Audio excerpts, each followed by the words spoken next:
Hello friends, welcome to Kalas food hub. இன்றைக்கி நம்ம சேனலில் சீசன் அப்போ மட்டும் கிராமப்புறங்களில் கிடைக்கும் அதலக்காய் வச்சு 2 டிஷ் எப்படி செய்கிறதுன்னு பார்க்கலாம். அதலக்காய் இந்த மாதிரி தான் இருக்கும். 2 பக்கமும் உள்ள காம்பை ஆஞ்சிக்கலாம்.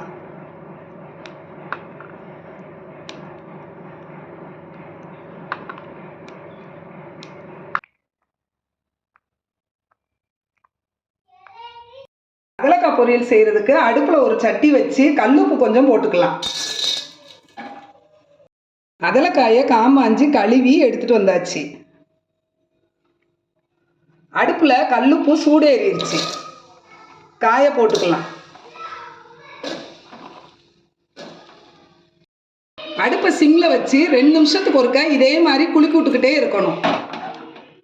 இந்த மாதிரி செஞ்சுட்டு தாளிச்சனா காய் சீக்கிரமாக வதங்கிடும். அடுப்பை சிம்மில் வச்சு குலுக்கி விட்டு 5 நிமிஷம் ஆகுது. ரொம்ப நேரம் அடுப்பில் வைக்கக்கூடாது. அடுப்பை ஆஃப் பண்ணிடலாம். அடிகனமான வடச்சட்டி வச்சு நல்லெண்ணெய் ஊற்றிக்கலாம். கடுகு, உளுந்தம்பருப்பு, கடுகு நல்லா பொரியட்டும். கடுகு நல்லா பொரிஞ்சிருச்சு. கருவேப்பிலை, வெங்காயம் நறுக்குனது 1 கப் நல்லா வதக்கிக்கலாம். வெங்காயம் இந்த அளவு வதங்கினா போதும்.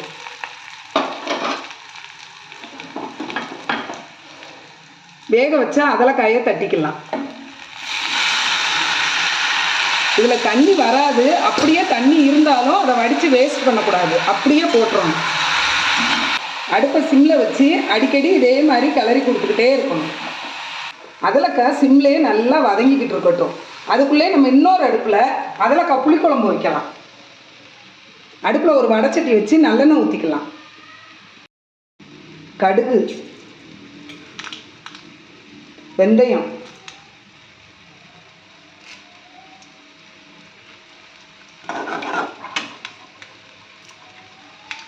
கருவேப்பிலை, நறுக்கின வெங்காயம். அடுப்பை சிம்மில் வச்சு வெங்காயத்தை வதக்கிடலாம். வெங்காயம் இந்த அளவு வதங்கினா போதும். ஒரு தக்காளி பழம் பொடியாக நறுக்குனது,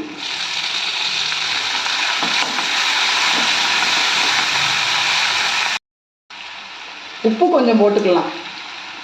இந்த மாதிரி வதக்குனீங்கன்னா தக்காளி வேகமாக வதங்கிடும். தக்காளி நல்லா வதங்கிருச்சு. ஆஞ்சி கழுவி வச்சா அதலக்காயை போட்டுக்கலாம்.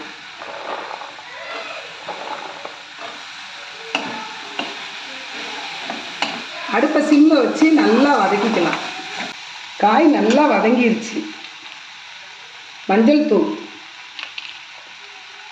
குழம்பு மிளகாய் தூள் 2 ஸ்பூன் போட்டுக்கலாம். நல்லா கிளறி கொடுத்துக்கலாம். குழம்பு மிளகாய் தூள் போட்டு நல்லா வதக்கியாச்சு.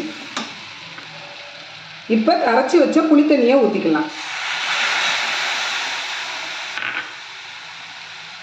குழம்புக்கு தேவையான அளவு தண்ணி ஊற்றிக்கலாம். கொதி வரட்டும். குழம்பு நல்லா கொதி வந்துருச்சு. உப்பு காரம் செக் பண்ணிக்கலாம். உப்பு கொஞ்சம் கம்மியாக இருக்கு, போட்டுக்கலாம். அடுப்பை மீடியம் ஃப்ளேமில் வச்சிடலாம். அதலக்காய் இந்த அளவு வதங்கினா போதும். குழம்பு மிளகாய் தூள் 1.5 ஸ்பூன் போட்டுக்கலாம்.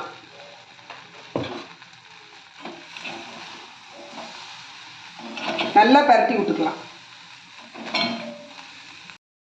குழம்பு நல்லா எண்ணெய் பிரிஞ்சு வந்துருச்சு. அடுப்பை ஆஃப் பண்ணிடலாம். சுவையான அதலக்காய் புளிக்குழம்பு ரெடி. அதலக்காய் நல்லா வதங்கிருச்சு. அடுப்பை ஆஃப் பண்ணிடலாம். சுவையான அதலக்காய் பொரியல் ரெடி. சர்க்கரை நோயாளிகளுக்கு இயற்கை கொடுத்த வரப்பிரசாதம் அதலக்காய். இது லேசாக கசப்பு தன்மை இருந்தாலும் எப்பெல்லாம் கிடைக்குதோ இதே மாதிரி வச்சு சாப்பிடுங்க. உடம்புக்கு ரொம்ப நல்லது. இது வரைக்கும் நம்ம சேனலை சப்ஸ்கிரைப் பண்ணாதவங்க சப்ஸ்கிரைப் பண்ணிக்கோங்க. Thank you friends.